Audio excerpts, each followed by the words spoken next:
मंच पर उपस्थित श्रीमान धर्मेंद्र प्रधान जी,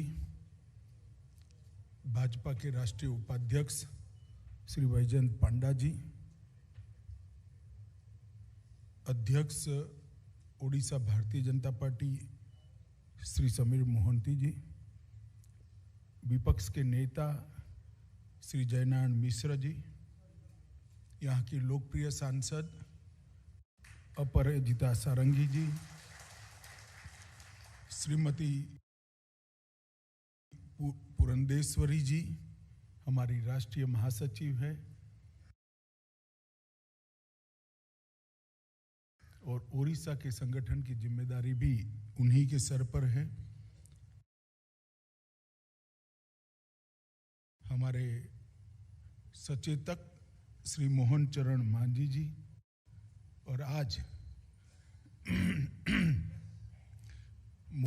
मोदी एट 20 पुस्तक के परिचयात्मक कार्यक्रम में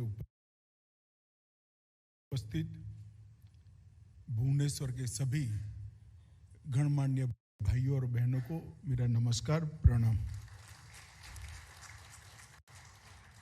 मैं जब भी ओडिशा की भूमि पर आता हूं तो हमेशा मन में एक सुखद शांति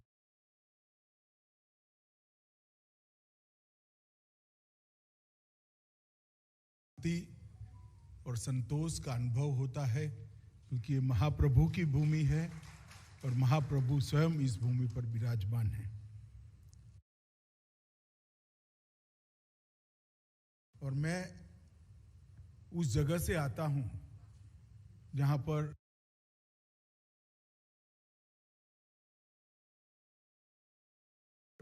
महाप्रभु के शरण में जाने की परंपरा है। अहमदाबाद में भी कई सालों से रथ यात्रा निकलती है और महाप्रभु का मंदिर वहां पर भी विराजमान है। मैं जब राष्ट्रीय अध्यक्ष बना, जब चुनाव लड़ा राष्ट्रीय अध्यक्ष का, तब उड़ीसा के धौली गांव से ही मैं सक्रिय सदस्य बनकर राष्ट्रीय अध्यक्ष का चुनाव लड़ा।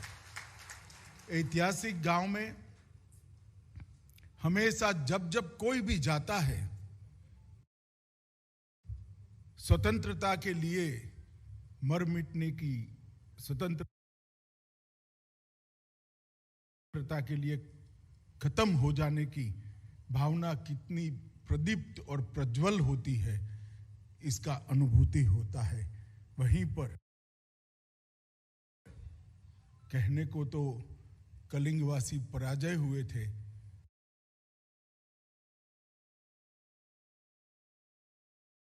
मगर सच अर्थ में पराजित चंड अशोक हुए थे। वो युद्ध वही भूमि पर लड़ा गया था। मित्रों, आज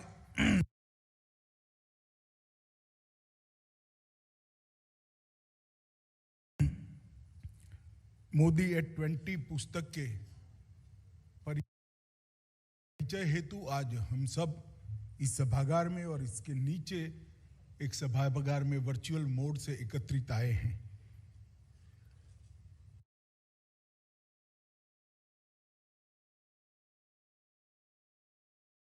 मोदी जी के लिए कुछ भी कहना, कुछ भी बात करना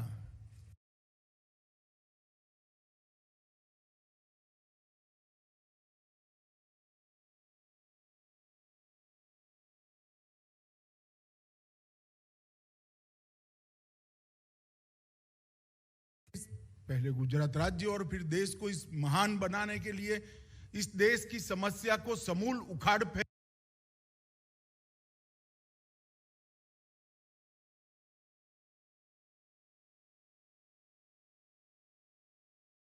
फेंकने के लिए, समस्या का समाधान ढूंढते हुए और सफलता के साथ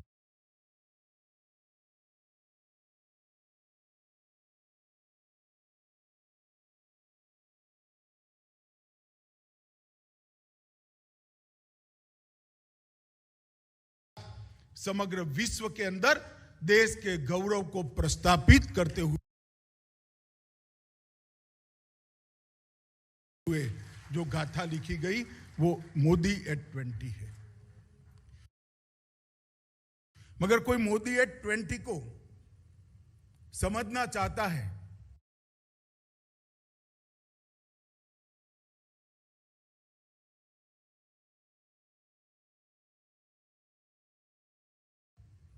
एक ऐसा नेता जो कभी सरपंच का चुनाव भी नहीं लड़ा था, पंचायत का चुनाव भी नहीं लड़ा था, इसको सीधा मुख्यमंत्री बना दिया जाता है और मुख्यमंत्री बनकर 20 साल तक मुख्यमंत्री और प्रधानमंत्री के नाते सफलता की सब शिखरों को सर करता है। अगर उसको समझना है तो इसके पहले के 30 साल देखना बहुत जरूरी है। 20 साल तो सबने देखे हैं क्योंकि वो एक राज्य के मुख्यमंत्री थे।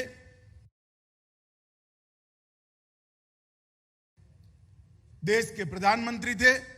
जो चुनौती आई वो भी सार्वजनिक रूप से आई, जो सिद्धि आई वो भी सार्वजनिक रूप से आई। मगर जो चुनौतियां और सिद्धि का सामना करना और सिद्धियों को प्राप्त करना, ये जो कला है वो कला कहां से आई?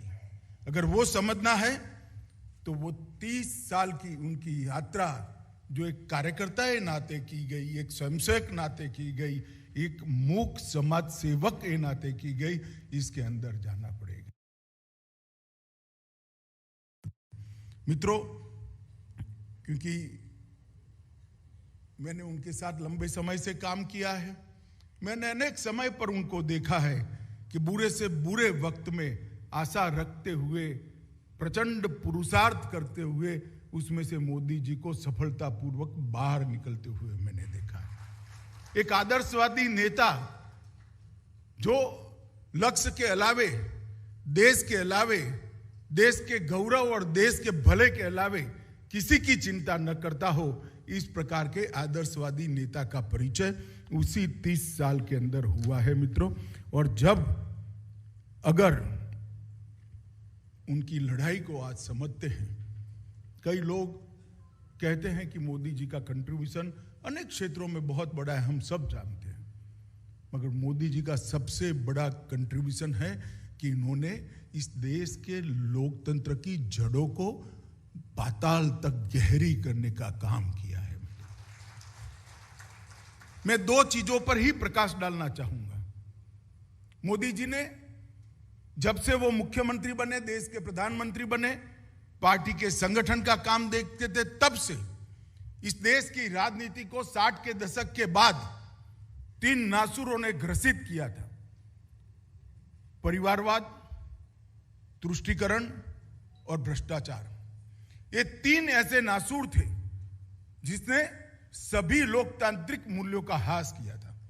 परिवारवाद के कारण जिसमें कितनी भी क्षमता हो उसको मौका ही नहीं मिलता था। तुष्टीकरण के कारण समाज के अंदर कई वर्गों के बीच में बड़ी बड़ी खाई खड़ी होने लगी थी। और भ्रष्टाचार के कारण समाज की अर्थव्यवस्था और समाज कल्याण का अभियान खोखला होता जाता था। मोदी जी ने इस 20 साल के अंदर सबसे बड़ा अगर कोई योगदान किया है तो इस लोकतंत्र के अंदर से परिवारवाद को समाप्त करने का काम नरेंद्र मोदी ने। जितनी भी परिवारवादी पार्टियां थी वो परिवारवाद को अपनी धाती समझकर, अपनी पूंजी समझकर आगे बढ़ती थी। मोदी जी ने इसकी जगह एक और विकल्प खड़ा कर दिया। परिवारवाद की जगह क्षमता की पॉलिटिक्स, परिवारवाद की जगह परिणाम की पॉलिटिक्स, परिवारवाद की जगह पॉलिटिक्स ऑफ परफॉर्मेंस। लोकतंत्र में वो ही सफल होगा जो गुड्स डिलीवर करेगा, लोकतंत्र में वो ही सफल होगा जो परफॉर्म करेगा। जनता उसी को चुनेगी जो परफॉर्म करेगा। और यूपी के अंदर दूसरी बार चुनकर आना भारतीय जनता पार्टी का 4 चुनाव, 2 लोकसभा के और 2 विधानसभा के, यूपी जैसा राज्य जहां परिवारवाद जड़ कर गया था, गहरा हो गया था, जातिवाद गहरा हो गया था, उस राज्य में पॉलिटिक्स ऑफ परफॉर्मेंस के आधार पर कंटिन्यूअसली 4 विजय सातत्यपूर्ण तरीके से विजय प्राप्त करना ये बताता है कि इस देश में परिवारवादी पार्टियों की जगह को नरेंद्र मोदी जी का पॉलिटिक्स ऑफ परफॉर्मेंस ने समाप्त कर दिया।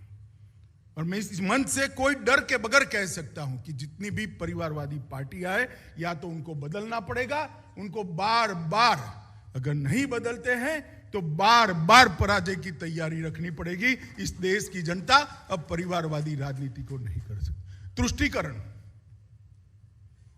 एक विशेष वर्ग को विशेष फायदा पहुंचाना, वोट बैंक के रूप में कन्वर्ट करना और लोकतंत्र के सभी को समान अवसर देने के मूल नियम का उच्छेद करते हुए एक विकास की प्रक्रिया को क्षतिग्रस्त कर देना। मित्रों, उन्होंने तुष्टीकरण को भी समाप्त कर दिया। आज नरेंद्र मोदी पर कोई ऐसा आरोप नहीं कर सकता।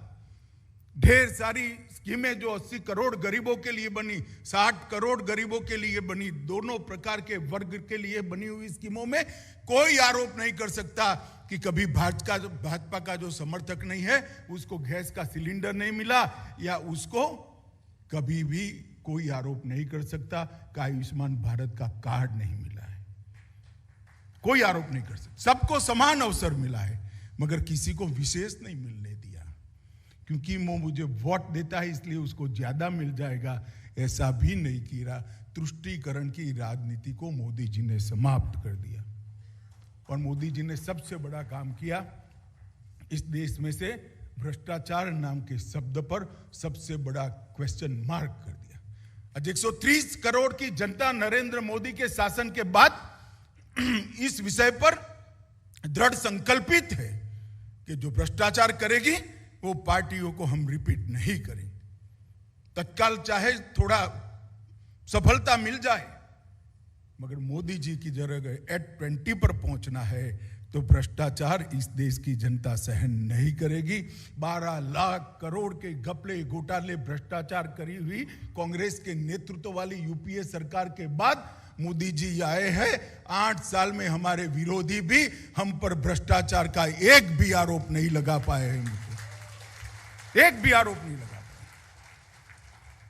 और बैकग्राउंड क्या था? 12 लाख करोड़ के घपले घोटाले और भ्रष्टाचार कर आए हुए। और मित्रों, यही बताता है कि मोदी जी ने लोकतंत्र की जड़ों को गहरा कर दिया है।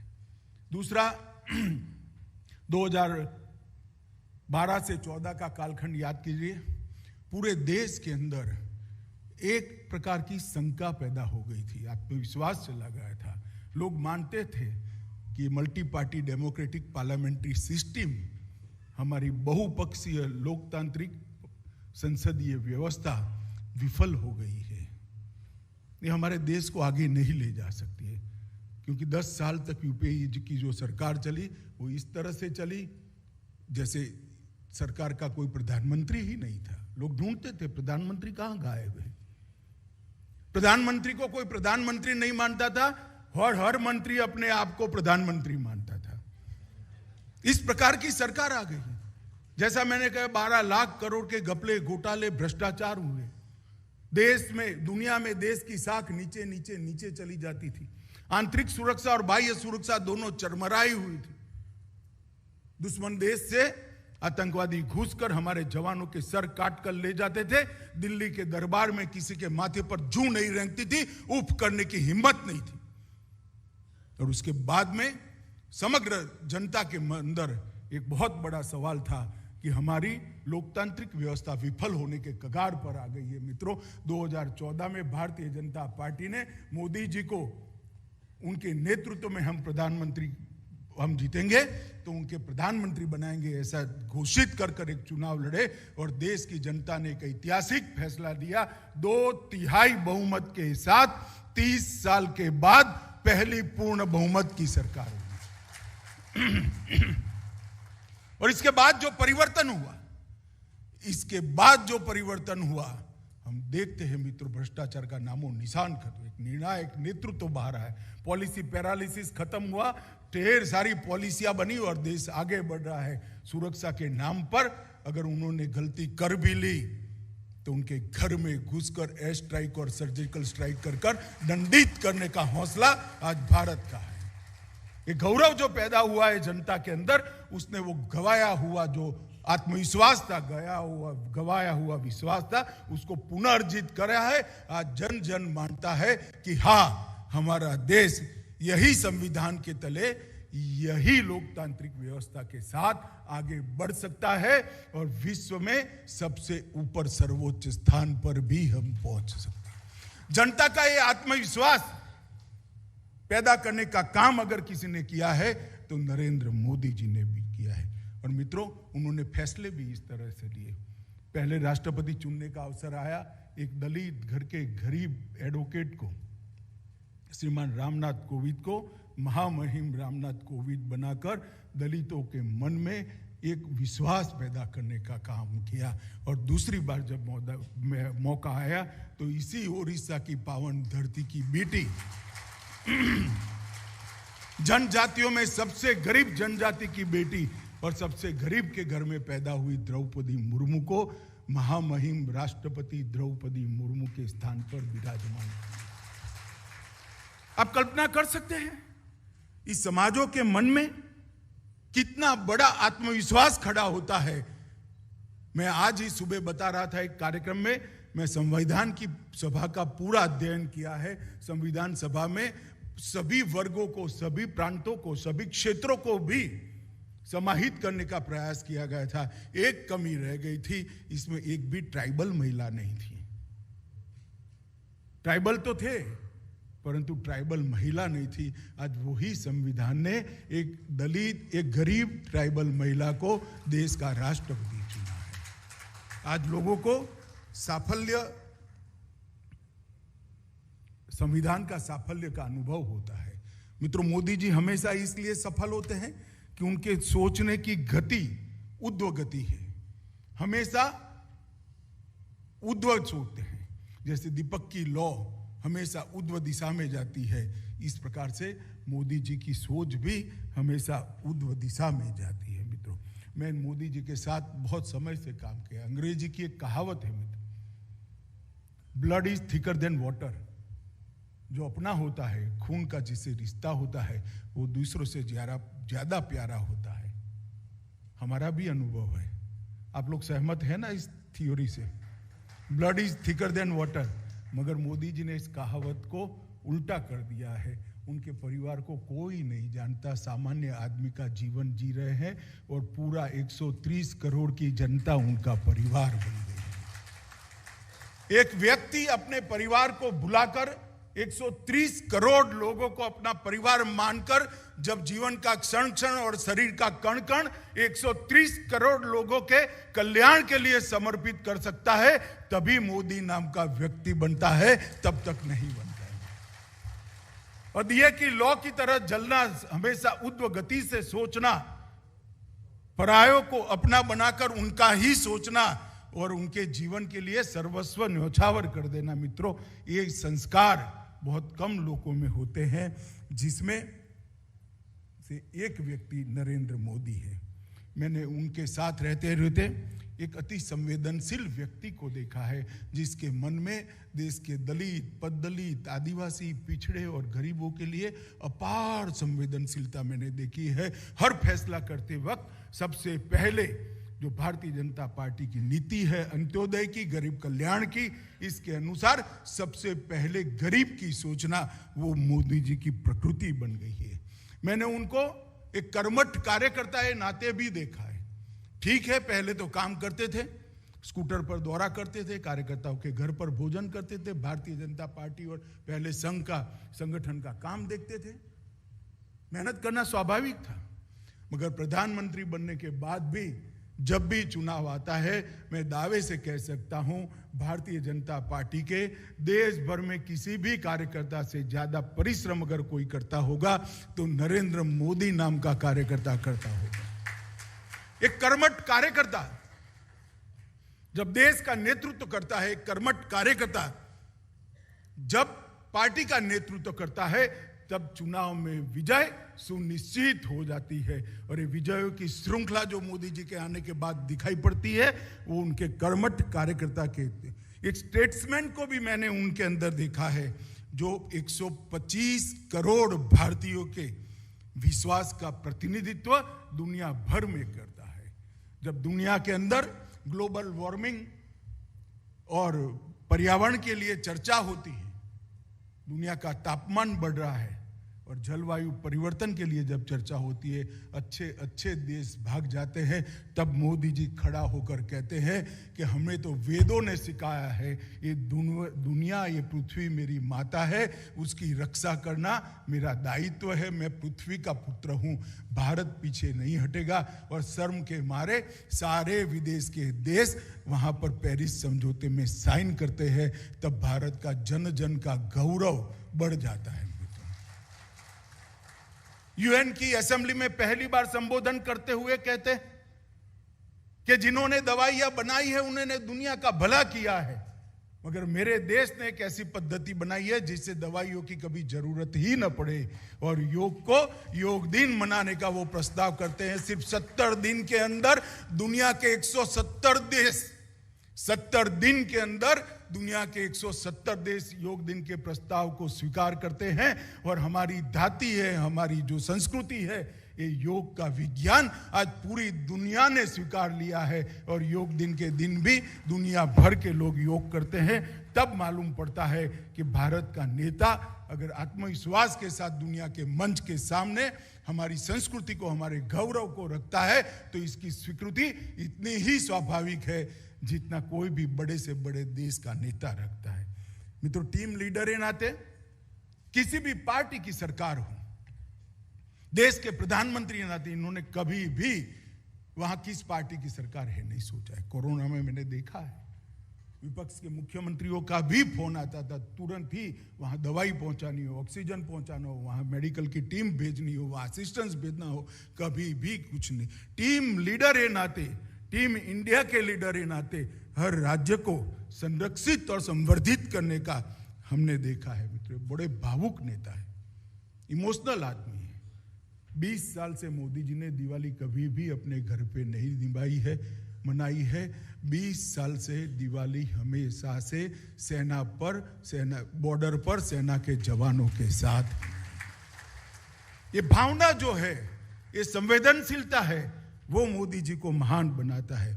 एक निडर सेनापति के रूप में भी हम उसको देख सकते हैं। बड़े से बड़ी चुनौतियां हो, राजनीतिक चुनौतियां तो एक बात है, मगर बड़े से बड़ी चुनौतियां, डोकलाम में कोई अड़ गया हो, किसी ने उरी पर या पुलवामा पर हमला करा हो, मगर जहां भारत के गौरव की बात आती है, भारत की सीमा की सुरक्षा की बात आती है, भारत की सेना के गौरव की बात आती है, तो मोदी जी चट्टान से भी ज्यादा अड़ीग हो जाते हैं। और हमने देखा है कड़े से कड़े फैसले देकर दुनिया उंगली दांतों तले दबा गई। अमेरिका और इजराइल के रावे कोई घर में घुसकर बदला लेने का नहीं सोचता था, भारत की सेनाओं ने घर में घुसकर बदला लेने का काम किया। एक समर्थ रामदास ने शिवाजी महाराज को कहा था, जब शिवाजी महाराज ने पूछा कि गुरुदेव मेरा राज्याभिषेक होने वाला है, मेरे लिए एक वाक्य में उपदेश क्या है? तो उन्होंने कहा तुम राजा बनोगे तो घोड़े, हाथी, सोना, चांदी, खजाना, बड़े बड़े राजमहल है, ये तेरे अधीन होंगे। और उस वक्त हमेशा तुझे एक बात रखनी है, उपभोग शून्य स्वामी बनने की। स्वामी तो जरूर बनना, मगर उपभोग तुम नहीं कर सकते, जनता का है। मोदी जी ने, मैंने अनेक पद पर देखा है मित्रों, वही फकीरी मस्ती के साथ, सादगी के साथ जीने वाला आदमी, राजनेता नरेंद्र मोदी जैसा मेरे जीवन में नहीं देखा। समर्थ स्वामी रामदास ने जो कल्पना करी थी उपभोग शून्य स्वामी की, वो उपभोग शून्य स्वामी की व्याख्या को इस युग के अंदर मोदी जी ने चरितार्थ किया है। और इसी का कारण है जनता उनको मानती है, जनता इनको स्वीकारती है, जनता उनका सम्मान करती है।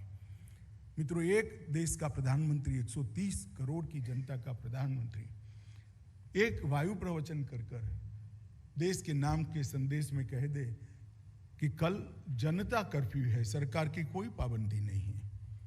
जब कोरोना आया, हमें लॉकडाउन की आदत डालनी थी, तब मोदी जी अचानक टीवी पर आकर एक अपील करें कि कल जनता कर्फ्यू है। कभी अपील करें कल आपके घर के सामने एक दिया जलाइए, जागृति का दिया जलाइए। कभी थाली बजाकर सम्मान करिए जो सेवा में लगे हैं, कभी फूल बरसाकर उनका सम्मान करिए। ये सारी अपीलों को तो मैंने कभी नहीं देखा। कर्फ्यू डालना पड़ता है तो नोटिफिकेशन होने के बावजूद अनेक लोग कर्फ्यू तोड़ देते हैं, उनको पकड़कर पुलिस ले जाती है। मगर एक कर्फ्यू ऐसा हुआ आज़ादी के 75 साल में जिसके प्रधानमंत्री ने जिसको जनता को सिर्फ अपील की, कोई नोटिफिकेशन नहीं था। 130 करोड़ लोग में से कोई भी अपने घर के बाहर नहीं निकला और कर्फ्यू हुआ। एक समय था जब पाकिस्तान के साथ युद्ध हुआ था, तब लाल बहादुर शास्त्री ने कहा था कि हमारे पास चावल नहीं है, अनाज नहीं है और हमें अमेरिका इसके कारण दबा रहा है। तो मैं अपील करता हूं कि शनिचर को हम उपवास रखेंगे और मैं भी उपवास रखूंगा। पूरे देश ने उपवास रखा था। उसके बाद लाल बहादुर शास्त्री के बाद पहला प्रधानमंत्री नरेंद्र मोदी है, सम्मान से जिसके प्रति इसकी हर बात को माना है। वो कार्यकर्ता थे तब भी परिश्रमी थे, प्रधानमंत्री थे तो अधिक परिश्रमी है।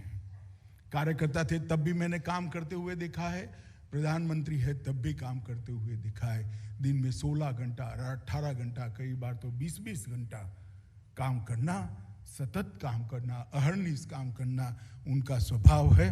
वो हमेशा कहते हैं मुझे कड़ी मेहनत से कभी थकान नहीं लगती, बल्कि हमें संतोष की अनुभूति कड़ी मेहनत कराता है, क्योंकि कड़ी मेहनत जनता के लिए है। जब एक गरीब के चेहरे पर मुस्कान आती है तब मन में संतोष पैदा होता है। मित्रों, ये भाव के साथ मेहनत करने वाला आदमी बहुत लंबे समय के बाद इस देश को मिला है और वो जो मेहनत होती है, इसका संतोष, वो संतोष का तेज और तेज से उनका दैदीप्यमान व्यक्तित्व मैंने देखा है, आपने भी देखा है, हर रोज देख रहे हैं। मित्रों, इतनी कड़ी मेहनत करता है कोई, तब जाकर नरेंद्र मोदी बनता है। मित्रों, गरीबों के लिए सोचते हैं, कर्मठ कार्यकर्ता के भांति मेहनत करते हैं, एक स्टेटमेंट्स के भांति देश के गौरव को दुनिया के सामने रखते हैं, एक टीम लीडर ए नाते पूरे देश का नेतृत्व करते हैं, भावुक राजनेता ए नाते कई सारे भावुक फैसले लेते हैं,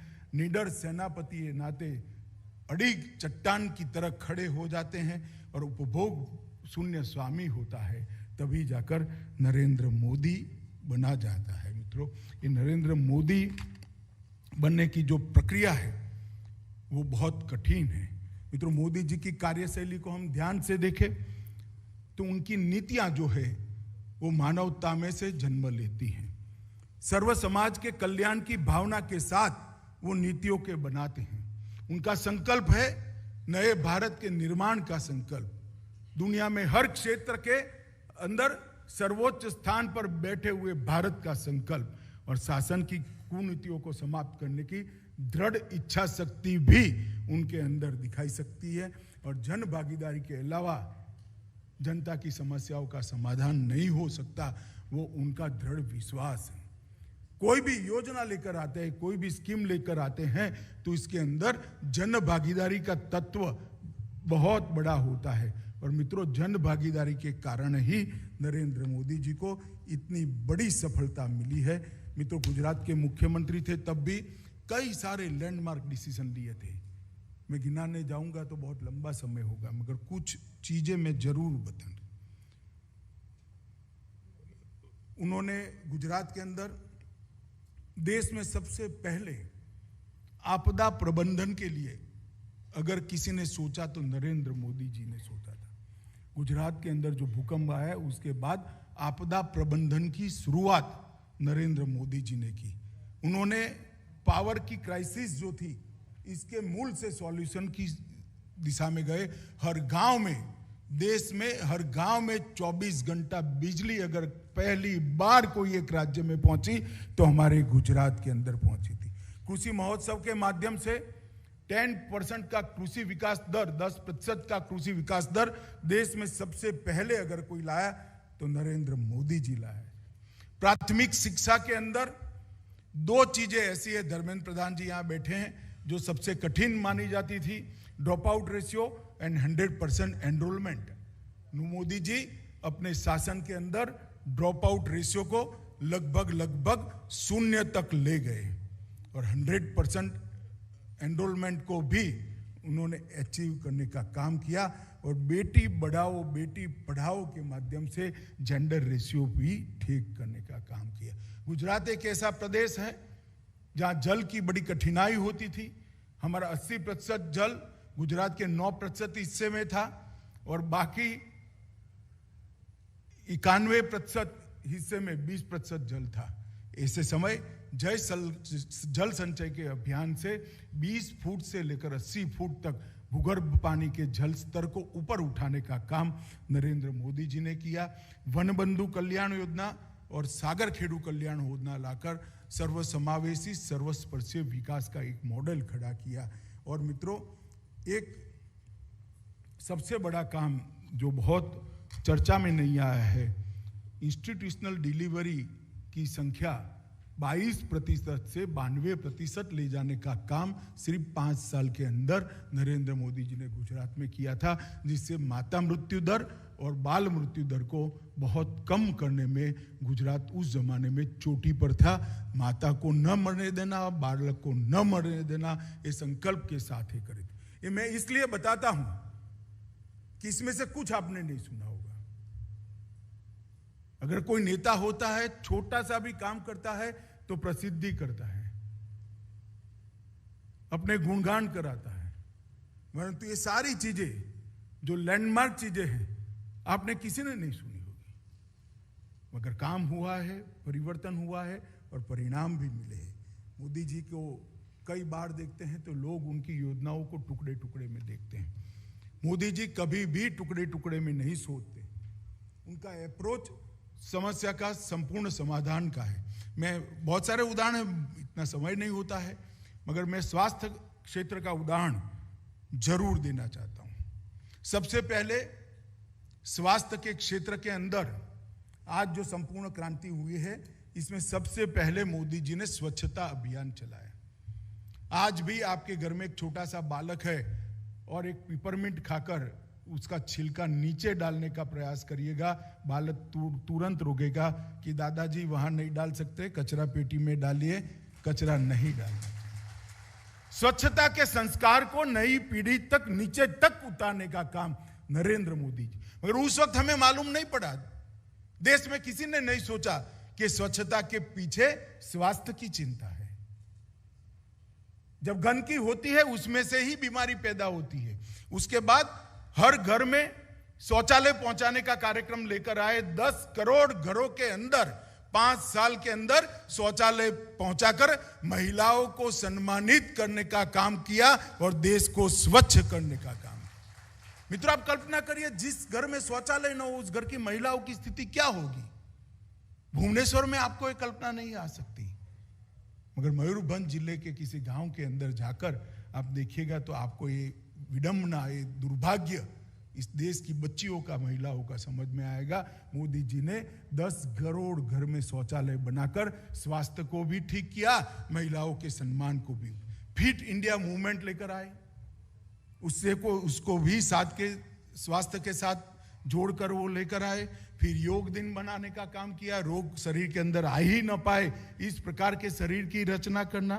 फिर पोषण अभियान लेकर आए, बच्चे और किशोरियों को पोषण युक्त कर बच्चा जो आने वाला है, सगर्भा माता और किशोरियों और बच्चियों को और बच्चों को पोषण युक्त आहार देने का अभियान। मिशन इंद्रधनुष के माध्यम से 15 करोड़ बच्चों को टीका लगाने का, सभी प्रकार के टीके 20 दिन के अंदर समाप्त कर दिए 15 करोड़ बच्चों के। उसके जीवन का स्ट्रक्चर ही ऐसा कर दिया, शरीर का स्ट्रक्चर ही ऐसा कर दिया कि इसके अंदर रोग ही ना आए। इसके बाद आयुष्मान भारत योजना लाए। 60 करोड़ लोग ऐसे थे जिनके पास इलाज का पैसा ही नहीं था।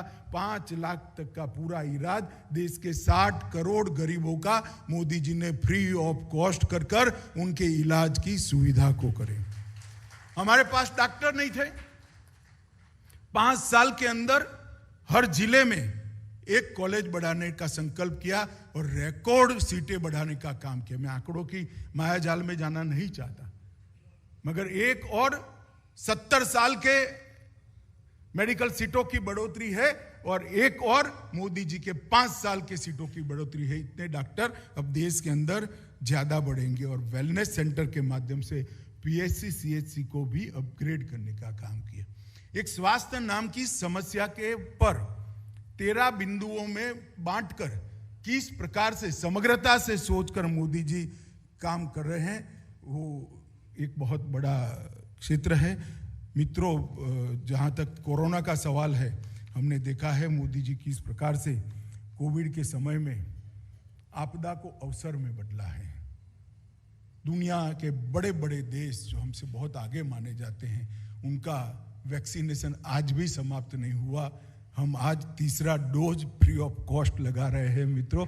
200 करोड़ डोज लगे, और डोज भी किस तरह से लगे, टेक्नोलॉजी का उपयोग करते हुए।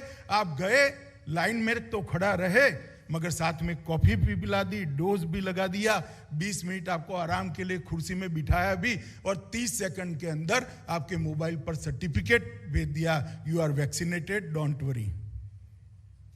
और मोदी जी का हंसता हुआ चेहरा भी साथ में आपके मोबाइल पर आ गया। इस प्रकार की व्यवस्था को, अपनी कोविन ऐप को दुनिया के 70 देश स्वीकार कर ले गए हैं। और आज भी दुनिया के बड़े बड़े देश में, नाम देना नहीं चाहता, उचित भी नहीं है, मगर वहां 1 साल से वैक्सीन लिए हुए लोगों को विदेश में जाना है तो सर्टिफिकेट के लिए इधर उधर घूमते हैं। हमारा सर्टिफिकेट हमारे मोबाइल के अंदर होता है, दिखाते ही मिल जाता है। और वैक्सीन बनाने में भी दुनिया में बहुत कम देश वैक्सीन बना पाए। जब शुरुआत हुई, सुगबुगाहट हुई कोरोना की, अभी भारत में 3 ही केस आए थे, तब मोदी जी ने पहली मीटिंग वैज्ञानिकों के साथ कर ली थी। वैक्सीन बनाने के लिए अपनी ऑफिस के अंदर इसकी व्यवस्था कर दी थी। और उसी वक्त उन्होंने ढेर सारी नीतियां बनाई, और भारत के अंदर इन्वेस्टमेंट का हब बने, भारत मैन्युफैक्चरिंग का हब बने, भारत निर्यात का हब बने। इस दिशा में जाने के लिए ढेर सारे नीतियों को उन्होंने बनाया, और परिणाम भी मित्रों लाने का काम नरेंद्र मोदी जी ने किया। PLI स्कीम उसी वक्त आई, कई सारी पॉलिसी इसी वक्त आई, और आज विश्व में सबसे ज्यादा विकास दर के साथ आगे बढ़ने वाला हमारा अर्थतंत्र बना है। हमारा निर्यात आजादी के बाद सबसे ज्यादा हुआ है तो 2022 के साल में हुआ है। मित्रों, उन्होंने अनेक सारी धारणाओं को तोड़ने का काम किया है। मैं मेरी पार्टी की बात जरूर करना चाहूंगा। हमारी पार्टी को हिंदी भाषी क्षेत्र की पार्टी कहते थे। आज पूरा north east Bharatiya Janata party जीती है। गुजरात भी हिंदी भाषी नहीं, वहां पर भी भाजपा की सरकार है। कर्नाटक में भी भाजपा की सरकार है, महाराष्ट्र में भी भारतीय जनता पार्टी की सरकार है, और उड़ीसा में भी बनने वाली है। उन्होंने सभी भ्रांतियों को तोड़ने का काम किया। और मित्रों, उन्होंने कहा था, हमारी पार्टी पर थप्पा लगाए थे कि व्यापारियों की पार्टी है, बनियों की पार्टी। आज सबसे ज्यादा दलित सांसद अगर किसी एक पार्टी के साथ है तो भारतीय जनता पार्टी के साथ। सबसे ज्यादा ट्राइबल सांसद अगर किसी एक पार्टी के पास है तो भारतीय जनता पार्टी। और सबसे ज्यादा पिछड़ा समाज के 27 मंत्री किसी भी प्रधानमंत्री की मंत्रिमंडल में बने हैं तो नरेंद्र मोदी के मंत्रिमंडल के अंदर। कई प्रकार की अवधारणाओं को उन्होंने तोड़ने का काम किया है, और कई सारे बड़े बड़े फैसले किए हैं। मित्रों, 5 अगस्त अभी गया है। 5 अगस्त के दिन पूरा देश और हम सब भारतीय जनता पार्टी के कार्यकर्ता तो नारे लगाते लगाते गले सूख गए थे, जहां हुए बलिदान मुखर्जी वो कश्मीर हमारा है। पूरा देश ये मानता था कि धारा 370 जब तक है, कश्मीर का भारत के साथ स्थायी जुड़ाव नहीं है। और सपना सा लगता था इस देश में 370 और 35 ए को कोई उठा निकाल सकता है। 5 अगस्त की सुबह ही एक दिन अचानक फैसला हुआ, और मोदी जी के नेतृत्व में धारा 370 और 35 से उखाड़ कर फेंक दिए गए। कुछ लोग चैलेंज देखते थे, खून की नदियां बह जाएगी, हजारों लोग मर जाएंगे। खून की नदियां छोड़िए, कंकड़ डालने की किसी की हिम्मत नहीं हुई साहब। कंकड़ डालने के। आज कश्मीर विकास के रास्ते पर आगे बढ़ गया है। वहां पंचायत के चुनाव भी हो गए, वहां लोकतंत्र नीचे तक अपनी जड़ें डालने का प्रयास कर रहा है। राम जन्मभूमि का मसला 550 साल से करोड़ों लोगों के सम्मान का एक बिंदु था कि जहां राम भगवान का जन्म हुआ था वहां भव्य मंदिर होना चाहिए। करोड़ों लोगों की आस्था जुड़ी थी। लोग कहते थे रक्तपात हो जाएगा, ये हो जाएगा, वो हो जाएगा। शांतिपूर्ण संवैधानिक तरीके से 5 अगस्त के दिन ही मोदी जी ने श्री राम जन्मभूमि का शिलान्यास कर दिया और आज मंदिर बनना शुरू किया। ये दृढ़ संकल्प जब होता है समस्याओं के समाधान का, तो रास्ते अपने आप निकल आते हैं। मोदी जी जहां जहां गए वहां विजय गया है। मैं इसलिए कहता हूं मित्रों, 87 से 95 मोदी जी मुख्यमंत्री नहीं थे, मगर 87 से 95 के कालखंड को मैं भूल नहीं सकता। भारतीय जनता पार्टी तीसरे नंबर की पार्टी थी। 87 से 95 में भारतीय जनता पार्टी ने वहां सरकार बना दी। मोदी जी वहां के जनरल सेक्रेटरी थे हमारे भारतीय जनता पार्टी के। उनके संगठनात्मक नेतृत्व में पार्टी के संगठन को गांव गांव तक ले जाने का काम किया। 90 के दशक में 95 के बाद मोदी जी हिमाचल, हरियाणा और पंजाब आए, कश्मीर भी मिला। यहां पर कभी सरकारें नहीं बनती थी। हिमाचल, हरियाणा सब जगह सरकार और पंजाब तीनों जगह मोदी जी के ही कालखंड में सरकार बनी और 2001 से गुजरात के मुख्यमंत्री बने। तब से गुजरात ने पराजय का मुंह नहीं दिखाया और 2014 में देश के प्रधानमंत्री बने। 24 में भी 2/3 बहुमत के साथ विजय निश्चित। मोदी जी जहां जहां गए विजय का भारतीय जनता पार्टी ने वर्ण किया है और हमारे देश की इकोनॉमी को भी एक अर्थशास्त्री प्रधानमंत्री जब जाकर एक कार्यकर्ता प्रधानमंत्री आया, काम करने वाला प्रधानमंत्री आया, तब लोग क्वेश्चन मार्क खड़े करते थे, इकोनॉमी का क्या होगा। बड़ी विनम्रता के साथ मैं बताना चाहता हूं, दुनिया में सबसे तेजी के साथ 7.2% के वृद्धि दर के साथ बढ़ने वाली अर्थव्यवस्था भारत की अर्थव्यवस्था है। जीएसटी का संग्रह सर्वाधिक रिकॉर्ड तोड़कर आज बाहर है। सर्वाधिक निर्यात 2022 में $421 बिलियन का भारत ने करा है। सबसे ज्यादा सेवा का निर्यात, सर्विसेज का निर्यात $254 बिलियन का भारत ने किया है। वर्ष 2022 में अब तक का सर्वाधिक फॉरेन डायरेक्ट इन्वेस्टमेंट $83 बिलियन का आया है और ईज ऑफ डूइंग बिजनेस की तालिका में भी हम 63वें स्थान पर आए हैं। पहले 170वें स्थान पर अंतिम पायदान पर थे। मित्रों, ये सारे परिवर्तन मोदी जी ने करे हैं।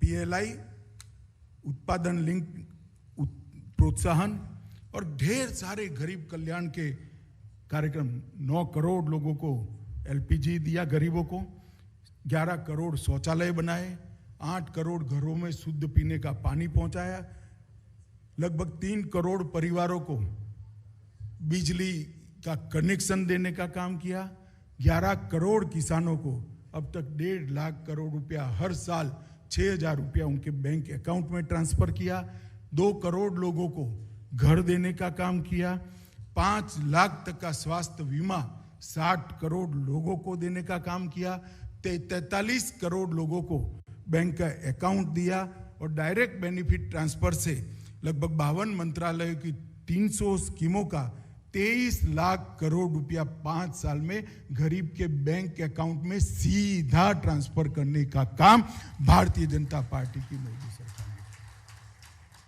ये पुस्तक जो है एक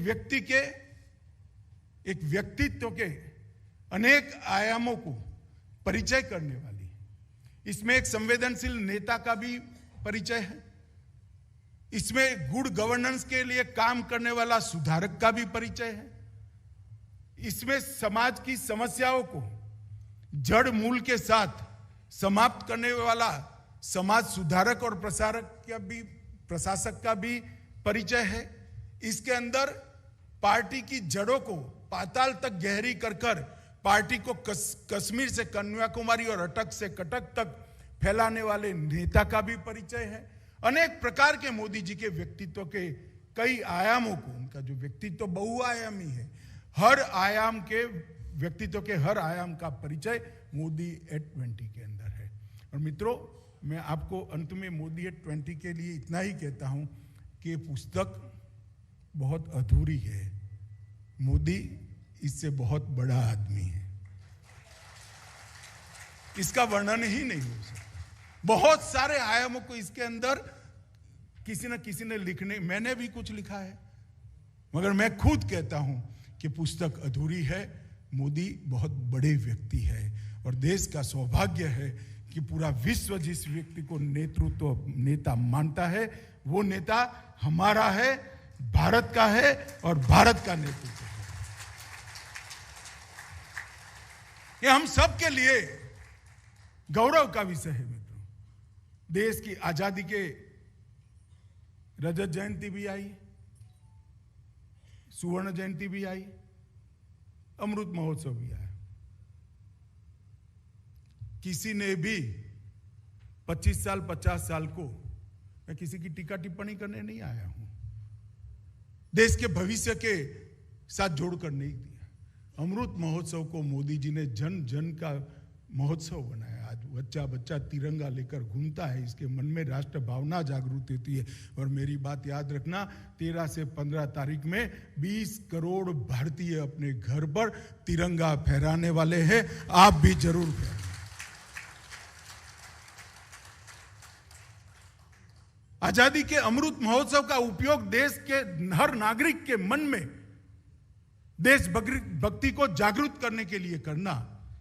आजादी के अमृत महोत्सव से आजादी के समाप्ति तक के 25 साल, इसको अमृत काल कहकर ये 25 साल में हर क्षेत्र के भारत के लक्ष्य तय करना कि भारत शिक्षा के क्षेत्र में 25 साल में कहां पहुंचेगा, भारत अर्थतंत्र में 25 साल में कहां पहुंचेगा, भारत रक्षा के क्षेत्र में कहां पहुंचेगा, भारत स्वास्थ्य के क्षेत्र में 25 साल से। और ये 25 साल अमृत काल के अंदर जो संकल्प लिए हैं, जो निर्णय करे हैं, उसकी सिद्धि के साल है मित्रों। अगर भारत की 130 करोड़ की जनता है 25 साल प्रचंड पुरुषार्थ करती है, पुरुषार्थ की पराकाष्ठा करती है, पराक्रम की पराकाष्ठा करती है, तो जब शताब्दी मनाई जाएगी, हम में से काफी लोग नहीं होंगे, मगर जब भी शताब्दी मनाई जाएगी, मेरी बात याद रखना, भारत माता विश्व गुरु के स्थान पर बैठी हुई दिखाई देगी। ये जो विजन, ये संकल्प एक नेतृत्व में तभी आता है जब मैंने कहा कि उसके जीवन का क्षण क्षण और शरीर का कण कण केवल और केवल भारत को समर्पित होता है। ऐसा समर्पित नेता हम सबको मिला है। उनके नेतृत्व में हम लोग भारत में अपनी अपनी जिम्मेदारियों का निर्वहन कर रहे हैं। ये हम सब के लिए सौभाग्य की बात है। मैं मानता हूं कि ओडिशा के युवाओं को विशेषकर ये पुस्तक जरूर पढ़नी चाहिए। आने वाले दिनों में इसकी ओडिया में ट्रांसलेशन भी होगी, परंतु ये पुस्तक जरूर पढ़नी चाहिए। बड़े बनने का स्वप्न अगर जीवन में प्राप्त करना है तो मोदी एट 20 जरूर पढ़ना, वहीं से प्रेरणा मिलेगी। धन्यवाद। वंदे मातरम।